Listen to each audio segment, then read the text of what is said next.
This is Scott Becker with the Becker Private Equity Business Podcast. These are the 5 largest market cap stocks, plus 3 other stories that we're following. And listen here, Becker Private Equity Podcast, thrilled this week to be ranked #1 in the Apple Business News rankings. Thank you to our magnificent producer, Chanel Bunger, the best in the business. Thank you very much. So here's the 5 largest market cap stocks, just in order: Apple, Microsoft, Nvidia, Google, then Amazon. Apple's up 14.7% year to date.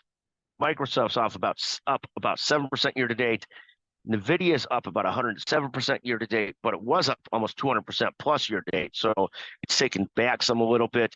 It's now a $2.5 trillion market cap company. It was in the threes at one point. Apple's at 3.36 trillion. Microsoft's at 3 trillion. Google, Alphabet also had a solid year. It's up 8% year to date, about 1.86 trillion market cap.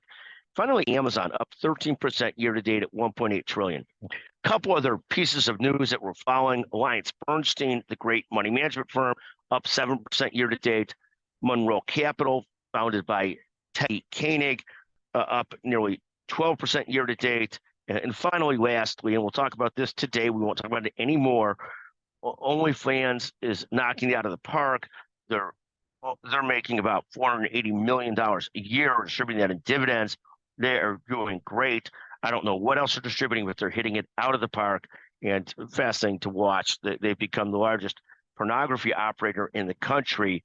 Porn's hard to define, but you know when you see it. That's a famous quote by a Supreme Court justice, I believe. Thank you for listening to the Becker Private Equity Business Podcast. Thank you very much.